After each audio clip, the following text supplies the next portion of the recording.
Right, so off we go. I know that the director Bruce Hendricks, having introduced you on the Hannah Montana 3D concert movie, decides to pay a little homage to the Beatles' Hard Day's Night here in parts, and it's always a very dangerous thing, kind of comparing yourself to the Beatles. Did you go back and look at that movie? Was there certain things he said, let's have a look at these kind of ideas for this one? I think it was definitely an inspiration for us. It's one of our favorite movies, not only with the fan moments in that film, but also the humor. I mean, it's a hilarious movie, and which we thought, we should make this a concert film, but really try to make it a full movie. And that's why we added those pieces in the beginning with the breakfast scene, and just some pieces to really make it feel like you're watching a film, and really give you a clear picture as to who we are. You get a good clear picture of your fans as well, and I was just thinking the fact that you have some famous fans, like when you've got Barack Obama's daughter, is kind of crazy. Like, is it Malia or Amelia? I'm not sure. I don't know how to pronounce her name. I'm not sure either. Right, Sasha Malia. Yeah. Right, but that must get kind of surreal when there's people like that, everywhere. But just that idea that sort of devotion, you can see it in the film too, that there are people who would absolutely die just to meet you. I don't know whether that kind of still surprises you or still makes you feel a little bit strange. There's people out there who are obsessed. It definitely always is still a surprise. You wake up every morning and then you realize, wow, I'm still doing this. This is crazy. And I think, especially with the way our fans do, react and show their appreciation, you have a very high level of respect for them, and they do as well for us. And I think it's very, very special.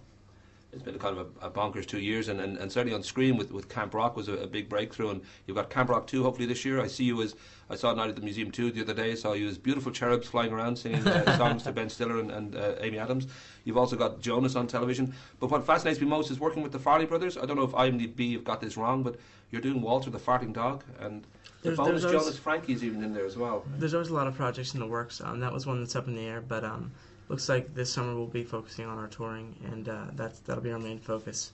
And I think we're looking forward to that, and also the new album releasing. So we're going to be keeping busy in other ways. Right. Well, when I thought of the Farley brothers, I was thinking, well, here's two guys who would certainly, somewhere between Dumb and Dumber and There's Something About Mary, their purity rings would have exploded, given the sort of people that they are. I don't know how that side of the fact that you are public figures and you have got a certain amount of obligation to fans and to your beliefs. And is that always very easy, especially when you're stepping out with incredibly beautiful women like Taylor and Camilla and all those sort of things? I don't know whether the purity ring gets kind of hot and itchy, or whether it's always, this is okay, I'm a good Christian, I can handle this. I think for us, it's about just taking all of us one step at a time. And that goes back to the music and our day-to-day lives. And when it comes to our personal lives, we try to keep those personal.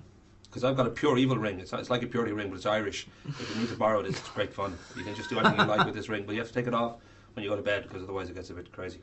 I should mention too that in all highly successful pop bands, from Take That, Spice Girls, everybody, there's always one that goes off the rails and either ends up in jail or kibbutz or worse, Scientology. Is there a sense already that maybe one of you is trouble? Because there's always that notion that somebody's got some sort of gene in them. You just know if we ever go off the rails, he's going to go first.